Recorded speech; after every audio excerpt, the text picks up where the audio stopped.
Olá, sejam muito bem-vindos. Hoje é o dia do nosso encontro, daquela conversa boa. Hoje estou aqui com uma convidada muito especial e vamos falar de um tema muito importante, delicado e necessário. Estou aqui com Leonor Bressani, uma advogada. Vamos falar sobre violência contra a mulher. Tudo bom, Leonor? Tudo bem, Lídia? Tudo bem?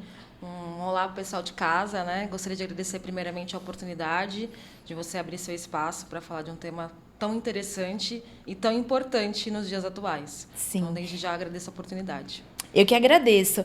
Leonor, vamos falar agora sobre uma pergunta muito importante já para começar aí a nossa entrevista, né? Qual a sua opinião sobre a lei da Maria da Penha e sua eficácia em proteger as mulheres vítimas de violência doméstica?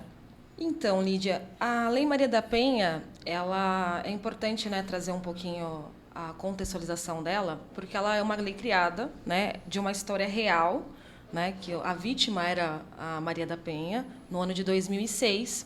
Foi criada essa lei, e essa lei ela tem o intuito de combater as vítimas, né, de violência doméstica. É uma lei bem específica. Certo. Como toda lei, né, a maioria ela precisa de um aperfeiçoamento jurídico. É muito importante. Então, há algumas lacunas na lei, né, no sentido de como, por exemplo, para que vocês possam entender, não existe um prazo para apresentar defesa na medida protetiva com relação ao homem, né? Então, também tem situações no sentido de que o homem já é tratado naquela lei como um agressor. E isso fere um pouquinho dos nossos princípios constitucionais, né? E até do devido processo legal. Então, por conta disso, existe um aperfeiçoamento jurídico que precisa ser feito. Mas, via de regra, é uma lei, é um remédio jurídico muito importante e eficaz, que, inclusive, vem combatendo aí a violência doméstica. Então, eu acredito que sim, que seja eficaz essa lei. Tá, e quais são os principais desafios que as mulheres enfrentam ao buscar ajuda e proteção contra a violência doméstica? Olha, são bastante, viu? Bastante desafios. Mas eu acredito que eu numerei 3 desafios mais importantes, né? Porque são inúmeros. Mas eu acredito que o primeiro desafio, primeiro de tudo, é a mulher entender que ela está dentro de um cenário de violência doméstica. Isso é um processo muito difícil de entender e de aceitação, principalmente. Porque ainda a gente tem um preconceito que a violência doméstica ela é sinônimo de agressão física. E, na verdade, não é isso, né? A violência doméstica, existe vários outros tipos de violência que não deixam marcas, como, por exemplo, a violência psicológica. Não tem marcas, né? O dano ele é emocional. Então, o primeiro desafio é a mulher entender que ela está dentro desse cenário. O segundo, eu acredito, que seja a falta de conhecimento. Infelizmente, o nosso país, né, ele ocupa o 7º lugar de crimes contra a violência doméstica, num total de 83 países. E, assim, é um número assustador. Sim. Quando a gente fala de uma sociedade atual, né, no mundo em que vivemos, tecnológico, então ainda é, sim, um número assustador. E, muitas das vezes, inclusive, há um censo, há uma pesquisa com relação a isso, muitas das vezes, essa situação é justamente por falta de conhecimento. E aqui eu até gostaria de abrir um parênteses, porque é muito importante isso aqui que nós estamos fazendo, essa abertura de espaço, para que as mulheres, tanto as mulheres como os homens também, porque eu acredito que quando a gente fala de assunto de violência doméstica, a gente não pode só tratar com relação às mulheres. Sim. É importante também que os homens saibam, né? Porque eu acredito que quando a gente tem o conhecimento, o objetivo não é destruir relacionamentos, e sim construir famílias saudáveis. Então, a partir do momento que há um conhecimento com relação a isso, isso se propaga, né? A sementinha se propaga e faz com que novas pessoas saibam. E o último, e não menos importante, eu acredito que a falta de atendimento e acolhimento nos órgãos, né, especializados para isso, acabam sendo um grande desafio para a mulher. Porque hoje, infelizmente, a mulher vai numa delegacia, né, prestar um boletim de ocorrência, e o policial pergunta para ela: mas você está machucada? E se não tiver machucada, muitas das vezes acaba não fazendo boletim de ocorrência. Entendi. Então, isso é uma questão, né, que ainda há um enfrentamento com relação a isso. Né, isso acaba dificultando um pouco o atendimento. E ainda quando faz, acaba não tendo uma orientação, porque a mulher pega a medida protetiva e não se explica. Então, entrega a medida protetiva e fala assim, se vira, o problema está resolvido. Entendi. Né? E muitas das vezes não, você tem que explicar, porque às vezes um relacionamento acaba tendo filhos. Se eu descumprir a medida porque meu marido vai ver, meu ex-marido ou meu marido vai ver o filho, como é que vai ficar isso aqui? Não orienta que às vezes tem que levar para um conselho tutelar, porque envolve uma criança. Então, ainda, esses desafios, eles são encontrados, né? Fora que, por exemplo, a nossa região, por exemplo, Baixada Santista, as delegacias, elas são fechadas ao final de semana, a delegacia da mulher, né? Exatamente. Fechadas final de semana, feriado, só abrem horário comercial, então, muitas das vezes, as situações que acontecem durante os finais de semana são atendidas pela delegacia comum. E aí o preparo ainda é muito ruim, muito precário, né? Sim. Mas, assim, acho que são desafios que são enfrentados, mas precisam, né? A gente precisa combater isso para que justamente possam deixar ou diminuir, né, essa questão. Mas os desafios, a princípio, são esses. Né? O terceiro é o mais desafiador, realmente, no sentido de relatar, né, de você ser atendida, de uma orientação, né, de qual lugar eu vou procurar, devo procurar uma psicóloga, devo procurar um atendimento institucional. Isso, realmente, ainda a gente tem... grande desafio, né, grande Eleonora? desafio. Eleonora, como identificar que aquela relação ela já está começando a ficar doente? São crises de ciúmes, invasão de privacidade. Quando a gente fala de privacidade, principalmente em relação ao celular, né? Isso é um tema, olha, de milhões. Porque o que acontece? Dizem que quando você tem um relacionamento, não existe mais a privacidade, né? Aquele celular não precisa ter senha, porque existe uma confiança. E muitas das vezes as brigas já começam por aí. Como identificar que essa relação está ficando doente e isso já está indo por um hábito assim de violência? Então, na verdade, Lídia, não existe uma ordem, né, nas violências. Porque hoje a gente acaba tendo um campo muito maior, né, do que propriamente a agressão física, a violência física. Eu acredito que a violência física já seja o último estágio, realmente, né? A mulher inicia, né, com uma situação de uma violência psicológica. Que isso vem disfarçado com uma situação de um autocuidado, né? Uma questão de proteção. Que nem você deu o exemplo do celular, mas, na verdade, é com o sentido assim, olha, eu quero te proteger, quero te trazer numa situação confortável. Entendi. Eu costumo dizer que o agressor, ele não é um bandido. Ele é uma pessoa comum e que ele tem, algumas vezes, algumas síndromes que faz com que ele se torne um autoprotetor até excessivo com relação a isso. Entendi. Né? Mas o contexto da violência, ela se inicia pela violência justamente psicológica. Entendi. Né? Você começa tendo essas situações. Só que elas vão tendo fases, que a gente entra nos ciclos de violência, que é um tema aí gigantesco para a gente poder falar, mas que hoje a gente não vai conseguir, né? Mas, assim, só para quem se entenda. A gente vai passando por estágio e que a cada vez mais, né, vão se tornando jogos de fases. Né? Então, hoje, eu costumo dizer assim, a mulher que aceita hoje, de repente, um autocontrole pelo celular, amanhã ela vai aceitar um empurrão. E assim nós vamos gradativamente, né, tendo esse ciclo, até que alguma das vezes passa para agressão física, ou infelizmente a gente acaba tendo aí um feminicídio. Né? Entendi. Então, se inicia pela violência psicológica. E aí eu acredito que, para que a mulher possa também identificar e também barrar isso, é preciso que ela esteja em um relacionamento e que ela possa se posicionar. Eu sempre costumo dizer que a mulher precisa ter esse posicionamento. Que a mulher precisa, sim, se posicionar, que a mulher precisa falar, precisa demonstrar para o seu parceiro, né, o que ela gosta, o que ela não gosta, aquilo que afeta, aquilo que incomoda. Isso é necessário. Né? Se a gente não consegue fazer com que isso, que ela se fale dentro desse relacionamento, infelizmente vai ser sempre aceitando. Até porque a gente já vem num contexto disso, né? Sim, exatamente. Antigamente era assim, a mulher tem que se aceitar, a mulher sempre precisa estar atrás do homem. E hoje não, a gente vive uma realidade totalmente diferente. Sim. Né? Então, a partir do momento que a mulher se posiciona, se evita um pouco da violência. Mas o primeiro cenário é isso, é ver o perfil, né? Geralmente o homem, quando ele tem a questão de ser um agressor dentro de um relacionamento, e um agressor não no sentido físico, mas de todas as maneiras, né? Ele vai demonstrando estágios. Ele vai começar com uma violência psicológica, daqui a pouco ele vem com uma violência sexual, ou, de repente, ele troca por uma violência patrimonial, que é destruição de objetos que as mulheres gostam. Então, por exemplo, essa situação do celular, né?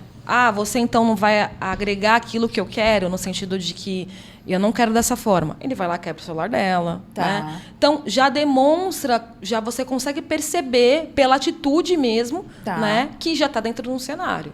E aí é onde ela também precisa de um apoio, uma rede de apoio, um acolhimento, para que também haja uma ajuda de alguém. Olha, será que isso aqui dá certo? E entender que aquilo ali não é amor e nem ter um pouco cuidado, né, Leonor? Até porque o ciclo de violência, ele vem num sentido também da fase da lua de mel. Né? Você também, às vezes, tem um comportamento de que ele, né, tem esse comportamento agressivo e, muitas vezes, ele alterna com uma situação de hoje eu vou te trazer um chocolate, hoje eu vou te trazer uma flor.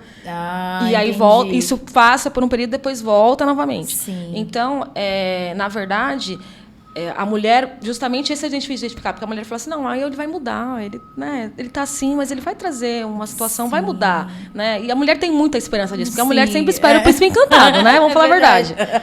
Quando vem só o cavalo branco, né? Não, e aí pensa assim também, né, Leonor? Ele fez isso, mas poxa, também ele trouxe chocolate, ele me trouxe flores, ele me levou pra jantar, ele me levou pra passear. Sim. Entendi. Nossa, é bem assim, bem ilustrativo, complexo, né? Você explicar dessa maneira que fica mais fácil de identificar, né? Sim. E, Leonor, e como a sociedade pode trabalhar para prevenir a violência contra as mulheres? Olha, Lídia, isso é uma polêmica, né? Porque a sociedade, na verdade, ela culpa muito o Estado, né? Sempre joga a responsabilidade para o Estado. Sim. Né? Quando, na verdade, eu acho que aqui não só no contexto de uma violência doméstica, em tudo. É importante que o Estado se responsabilize, sim, mas o Estado, infelizmente, ele não consegue estar 24 horas vigilando uma situação de ninguém. Sim. Né? De ninguém. Então, a sociedade, ela precisa, sim, intervir. Essa historinha de que briga de marido e mulher, ninguém mete a colher, isso já foi há muito tempo. A gente tem que parar com esses ditados populares, né, e fazer com que as coisas, eu não vou me envolver, né, porque é uma briga de casal, quando, na verdade, às vezes, muitas das vezes, nessas situações, já está num contexto de violência doméstica. Até mesmo porque, dependendo do grau, né, como a gente está falando do ciclo, às vezes a situação é tão agravante que a mulher não tem nem mais contato com a família.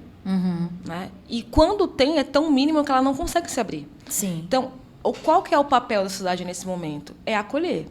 Porque a vítima de violência doméstica, ela é uma vítima que a gente não pode cansar. Porque ela não é, na primeira oportunidade, ela não vai denunciar. Muito pelo contrário. Né? Às vezes eu faço atendimento no escritório e eu vejo que às vezes é 8 atendimentos, 9, 10, enfim. Chega a ser até exaustivo, porque eu falo, acho que ela não vai querer mesmo. E aí, de repente, aconteceu alguma coisa que desperta. Então, qual que é o papel da sociedade? É justamente acolher. E eu digo, não é só simplesmente acolher, abraçar e colocar no colo. Não, é demonstrar e falar, olha, você está dentro do contexto. Isso não é certo. Porque quem está de fora, quem não está envolvido emocionalmente, consegue enxergar. Né? Então, é trazer isso e demonstrar, olha, eu acho que essa atitude não está certo, eu acho que esse empurrão não é assim, né? Justamente tentando demonstrar que ela está dentro desse contexto. E aí, depois desse acolhimento, né, fazendo com que ela realmente seja acolhida e que ela comece a entender, se realmente isso não cessar, porque, infelizmente, tem mulheres que não acordam, né, como eu disse, num primeiro empurrão, e acho que ele ser o precursor. Então, se, por exemplo, eu tenho uma pessoa, um conhecido, né, que está passando por essa situação, e eu não vejo que ela não está despertando, mesmo eu estando ali acolhendo, mesmo eu estando dando os toques para ela, é dizer, olha, vamos lá, uma delegacia, eu vou te levar num lugar que possa te ouvir. Né? É realmente você pegar na mão, como o Estado faria. Né? Ou, se não quer se envolver, ligar, né, para os órgãos de proteção, tem o 180, que é o DISC, né, para combate à violência doméstica, que é é um recurso também utilizado.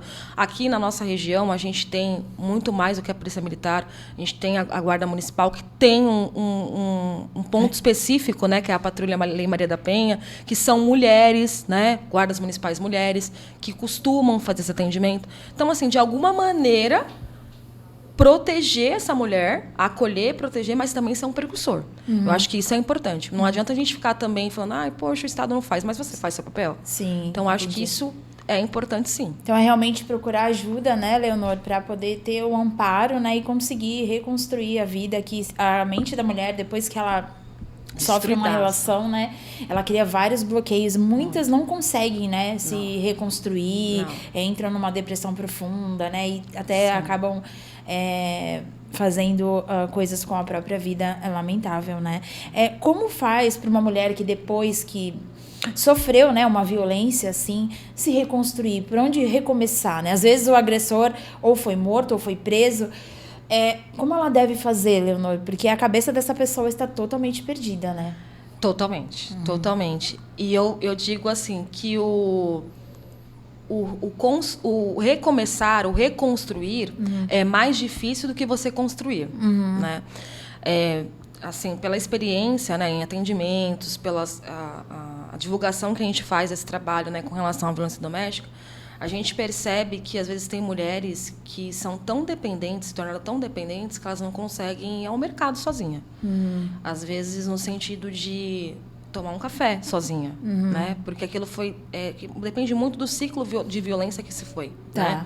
Mas a maioria você depara com isso. E no atendimento psicológico, né? Porque a gente sempre indica, porque ainda que haja uma agressão física, o abalo psicológico ele vem inevitavelmente. É verdade. Isso é fato. Sim. Né? Então, é importante, sim, que haja um atendimento psicológico, que passe por isso, né? Algumas situações não é nem psicológico, é psiquiátrico, dependendo do grau, né, como isso aconteceu, mas a maioria das vezes acaba sendo um atendimento psicológico e a psicóloga ela vai identificar o que precisa ser feito. Né? Eu tenho algumas colegas que fazem esse tipo de trabalho e eu vejo que assim elas começam, como é o recomeçar? É justamente dar tarefas, fazer exercícios daquelas situações. Então, por exemplo, eu não consigo ir na padaria comprar um pão. Eu não consigo tomar um café. Então, hoje, você vai se desafiar e ir até a padaria sem entrar. Tá, você conseguiu? Tá bom. No outro dia, você vai sentar na padaria e você vai pedir um café preto. Vai tomar o café. Vai voltar para casa. Na outra semana, você vai chegar até a padaria, tomar o café preto e levar um pão para casa.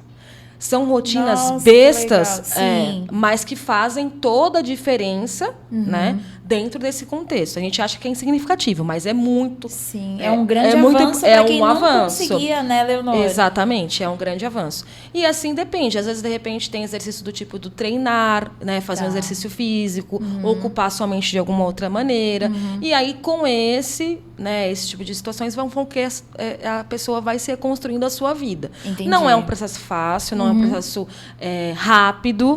Cada um tem o seu processo, né? Mas o que a gente não pode deixar é que a mulher fique ali, né, dependente daquela situação sem fazer nada. Então, realmente, essa parte desse acompanhamento, desse reconstruir, ele é psicológico, né? Mas muitas das vezes o que a gente verifica é isso.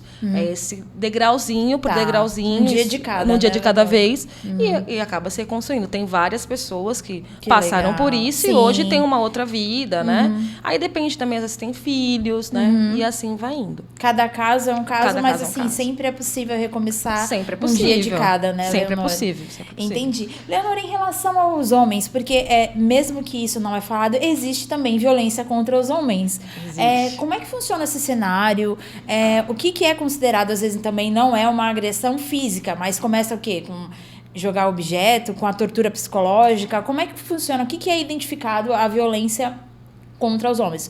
Porque se for comparar na questão física...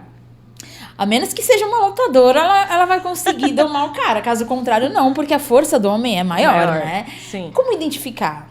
Então, a violência masculina, né? A violência doméstica masculina é um contexto que não é muito divulgado. Sim. Até porque acredito que a predominância seja a violência doméstica no âmbito feminino. Sim. E acaba, inclusive, não tendo uma lei específica. A Lei Maria da Penha, ela é inaplicável, ela não tem aplicação nenhuma no contexto masculino. Tá. Até porque eu acredito que o homem ele não divulgue isso por uma certa vergonha, algo nesse sentido. Mas a violência masculina, ela começa realmente, e ela é identificada dentro do âmbito psicológico. Tá. A mulher, ela acaba tendo aí atitudes, né? No sentido de controlar, né? Dependendo do que for de uma situação, querer trazer com que o homem seja humilhado. Né? A gente tem muito essa situação. Às vezes, né, a gente teve isso um pouquinho na pandemia, né? Mulheres que os homens perdendo alguma situação de emprego, né?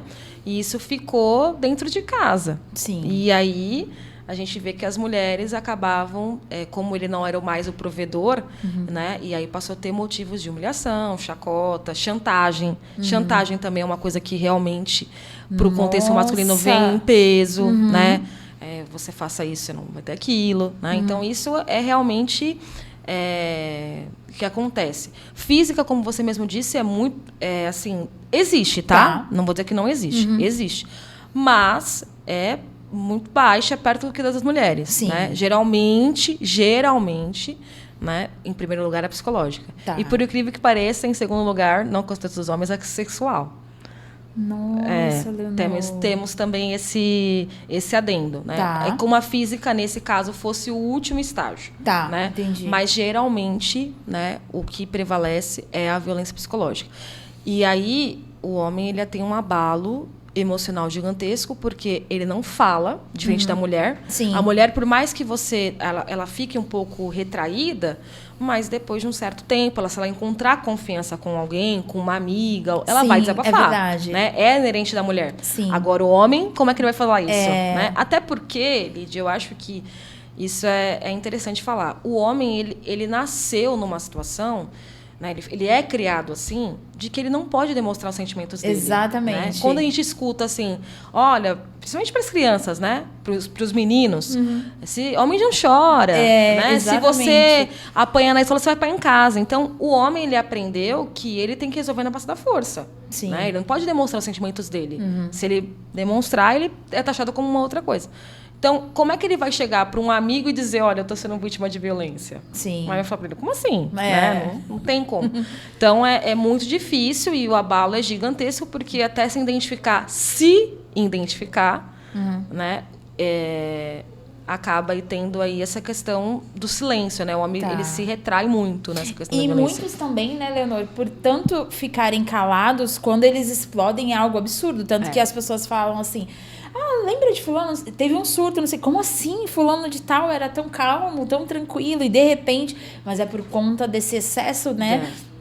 De ficar ali guardando coisas, acumulando coisas. Quando acontece uma situação, né? Aí ativa esse gatilho aí, que é o termo que as pessoas falam. Sim. Que aí eles explodem, né, Leonor? Na verdade, é como você mesmo disse, né? É o acúmulo dessa violência psicológica que ele segurou, não contou para alguém, né? Ficou em silêncio, porque a maioria acaba tendo essa postura. Ele vai guardando. E quando não, né? Se ele explode e não afeta alguém, tá tudo certo. Mas ele pode explodir e gerar uma outra violência. Exato. Né? Nossa. Então, é um contexto... E, assim, quando a gente fala de contexto de violência doméstica, né? Dentro desse cenário que envolve homens e mulheres, inclusive pode afetar as crianças. Sim. Né? Então, assim, é muito complexa a situação. Porque a criança, a base é a família. Sim. Né? Se ela vê que ela tem uma mãe que tem esse comportamento com o pai explode, o que ela aprende? Exatamente isso. E isso vai virando um ciclo de violência, né? E, Leonor, eu já vi casos, né, de homens que já sofreram essa violência, que começou nessa parte de tortura, né?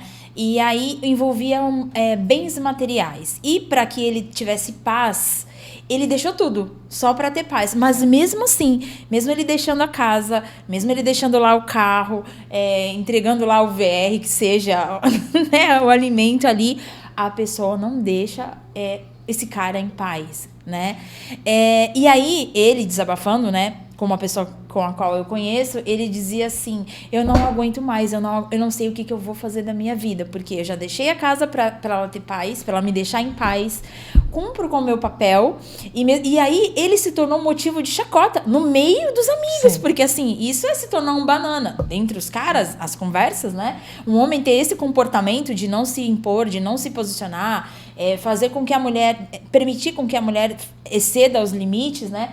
Ele se tornou um banana do grupo, assim. E aí, né, essa pessoa que tava me contando ficou arrasada. E eu também fiquei arrasada, assim. Nossa, como é que esse homem me permite chegar até nesse nível, né? Porque tudo também tem um limite, né, Leonora? Sim. Na verdade, esse tipo de contexto, geralmente, acontece muito quando envolve crianças, Sim, né? Exatamente. Porque, normalmente... o homem ele desperta, acaba separando. E qual que é a arma que a mulher tem para atacá-lo? O filho. Né? Então, naturalmente, ela vai querer exigir tudo que não pode e que não deve em nome desse filho. Tá. Né? Mas que, na verdade, é só realmente para atingir. Então, nessas situações que você está colocando, normalmente é num contexto que envolve filhos, até por conta de desculpas. Mas, assim, né, a gente precisa entender que existem os dois lados, né? Sim. Tanto tem o lado da mulher, como também tem o lado do homem. Então, assim como a mulher também tem o direito de se defender, para o homem há mecanismos para isso, né? Basta ele procurar um auxílio, uma orientação jurídica, para ver até onde também o que ele fez não está fora do contexto da realidade dele financeira. Sim. Né? Porque ele já desfez do seu patrimônio. Sim. E, às vezes, que nem vale alimentação, será que é necessário? Então, assim, procurar realmente para ver se essa pensão está adequada. Muitas das vezes acaba influenciando até para a visitação. Né? O filho ele acaba sendo influência com uma moeda de troca. Né? Então, deixar determinado. Eu acho que as coisas, quando elas estão dentro de um papel, aquilo que está no papel não há mudança, né? É um norte para que as pessoas sigam. Então, eu acho importante, né, nesse contexto, quando o homem passa por isso, e passa, viu? Assim, a gente acha que é mínimo, mas não. É raro, não né? é. Mas existe, não né, é. Existe. E eu acho que quando está nesse contexto, justamente tem que trazer isso. Tá. Né? Procurar um auxílio, procurar uma orientação, né? Ver se isso está adequado, se não está, para pôr limites. Porque, às vezes, o que a mulher precisa, quando ela é uma mulher agressora, né? É justamente que ela entenda que ele não está só cedendo, né? Que existe os dois lados, que ela não é dona da bola e do campinho. Sim. Ele também tem o direito à voz dele, de poder falar, de poder ver o filho, de poder pagar uma pensão adequada, de estar ali presente, né? De participar da vida do filho. Então, tem todas essas situações que, às vezes, as mulheres acham que, por ela ter esse empoderamento, por ela ter esse poder na fala, ela acaba fazendo com que ele se cale. Não é assim. Né? Tá. A gente precisa entender que existem os dois lados e que ele também tem direitos. Então, eu acho que é buscar mecanismos para isso, né? Uma orientação para isso. Perfeito. Leonora, agora em relação a falsas denúncias, né? É um tema também que mexe muito, e isso é grave também, né, Leonora? Então, assim, qual a sua opinião sobre a questão das falsas denúncias, né, contra a mulher e como elas afetam o sistema, assim, de justiça? Então, as falsas denúncias, Lídia, é importante a gente entender por que elas vêm, né? A Lei Maria da Penha, ela traz que a mulher, ela pode sozinha, sem nenhuma prova, até a delegacia e prestar a queixa dela, né? Isso justamente vem porque a maioria dos contextos de violência doméstica, eles acontecem dentro de casa. Sim. Né? Então, qual que é a prova que se tem? Não tem uma testemunha, né? Muitas das vezes o vizinho não quer se envolver.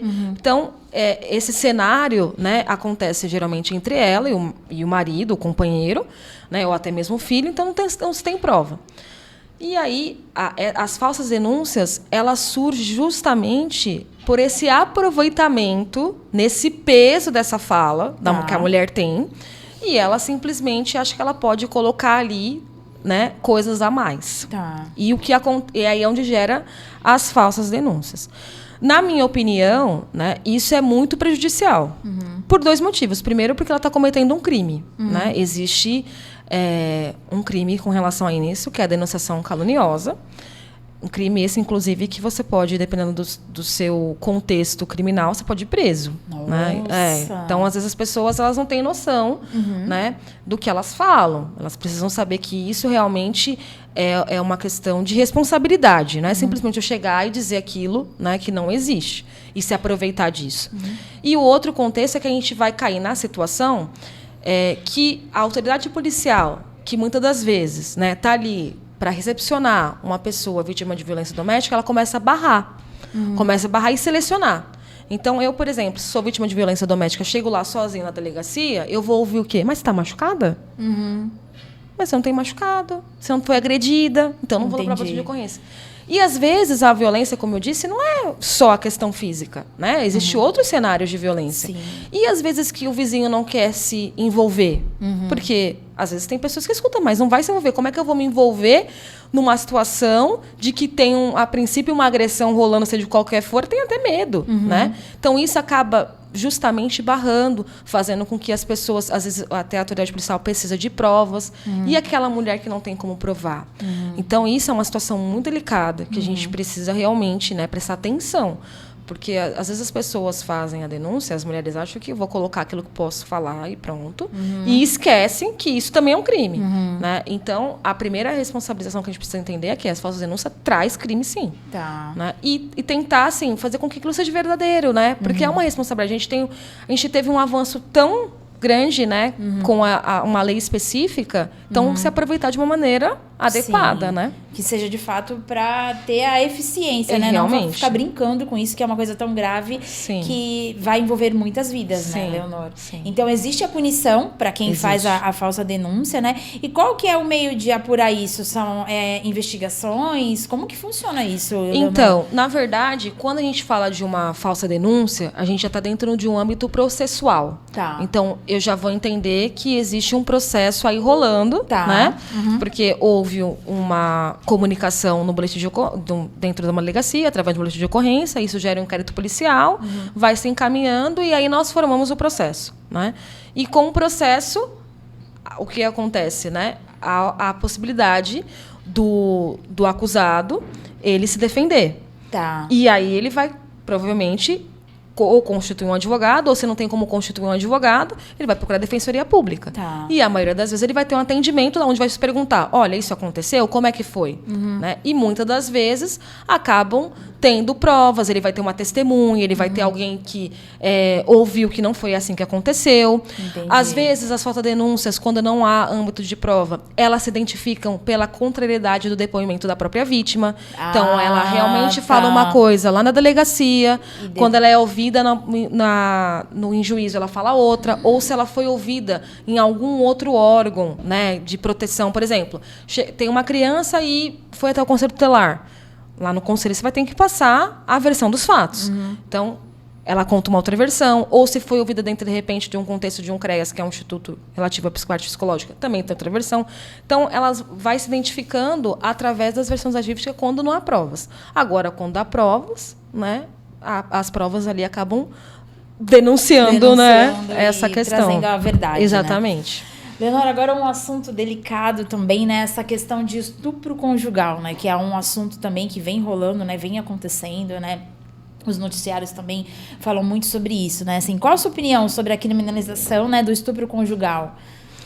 Então, o estupro conjugal, ele é um assunto ainda bem novo no contexto jurídico, né?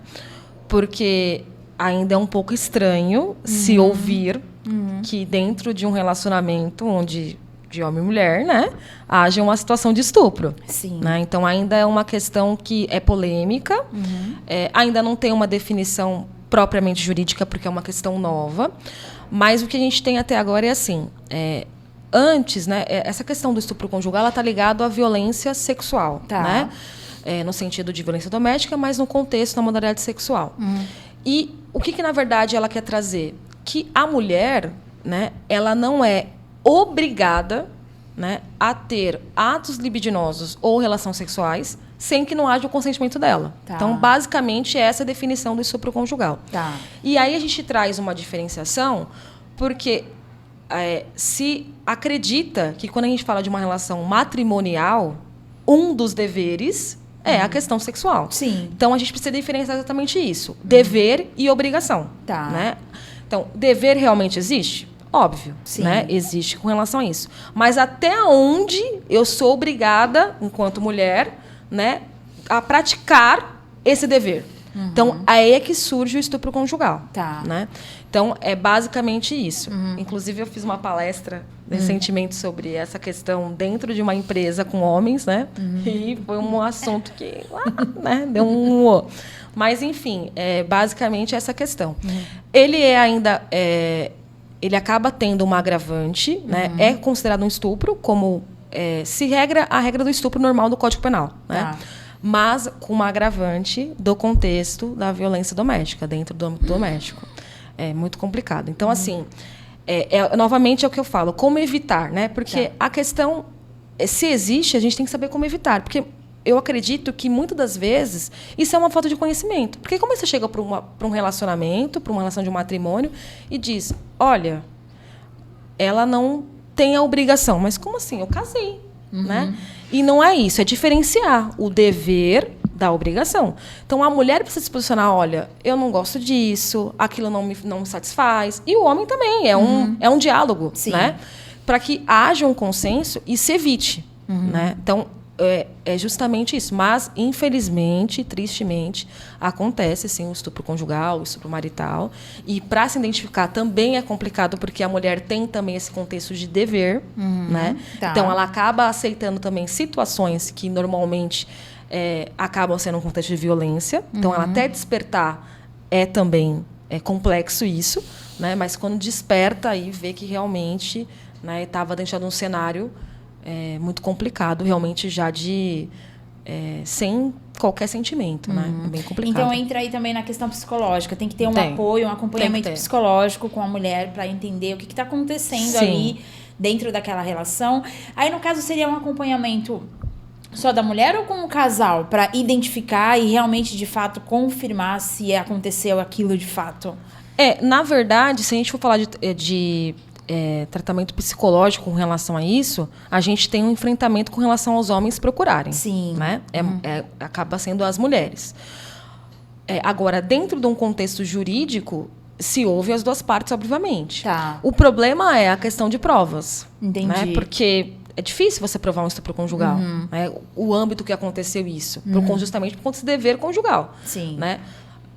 Mas, assim, aí é onde entra o peso da palavra da vítima. Né? E aí o homem acaba tendo a dificuldade de provar com relação a isso e tudo mais.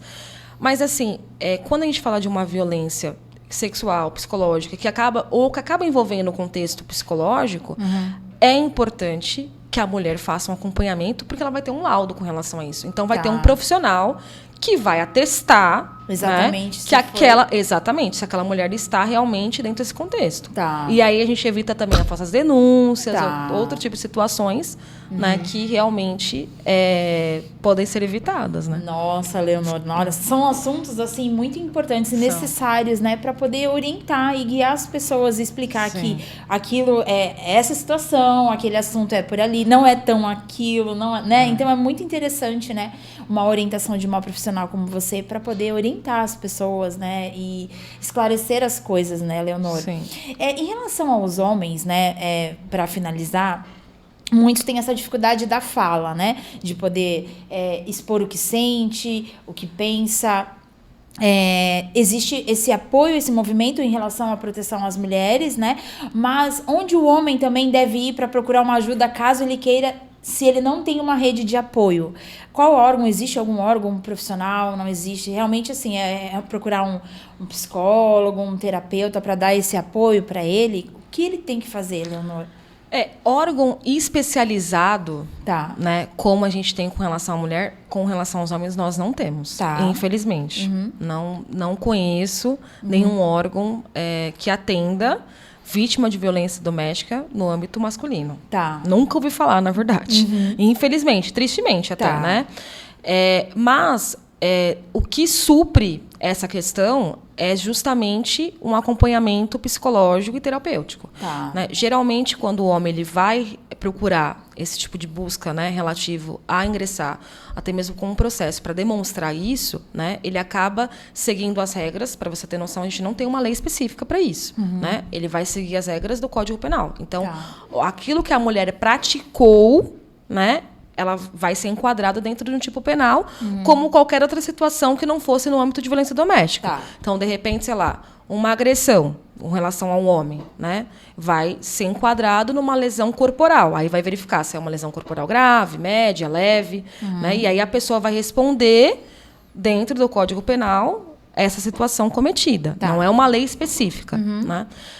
Porém, com uma certa agravante, se ele conseguir demonstrar que isso realmente é dentro do contexto, né, de violência doméstica, e aí é importante, sim, primeira dica, né, se ele está dentro desse contexto, é procurar, sim, um psicólogo, um terapeuta, né, alguém que possa, um profissional habilitado, que possa, né, enquadrar essa situação. Geralmente é isso, né, psicólogo ou terapeuta que possa estar fazendo isso para que possa laudar. Tá. E aí, dentro desse contexto, né, identificaria a violência doméstica. Perfeito. É muito bom ouvir isso de uma mulher, né? É poder esclarecer, ajudar pessoas tanto do sexo feminino e masculino, né? Então, as mulheres que aí estão precisando de uma orientação, de um apoio, pode te procurar nas suas redes sociais? Claro. Quais são as suas redes sociais, Leonor, para você dar uma orientação, um apoio? Então, eu vou deixar a rede social do escritório, né? Tá. Que é @Melo Advogados.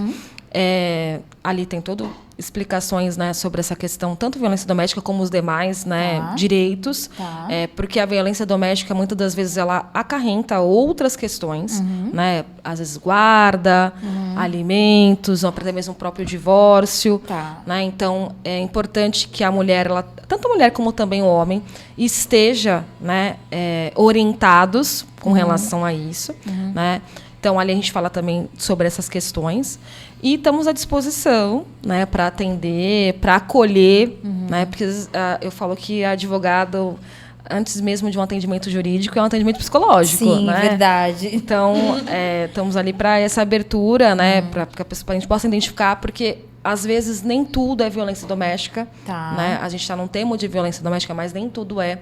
Existem situações, sim, que a gente tem um tipo de agressão entre homem e mulher, mas não está dentro do contexto de violência doméstica.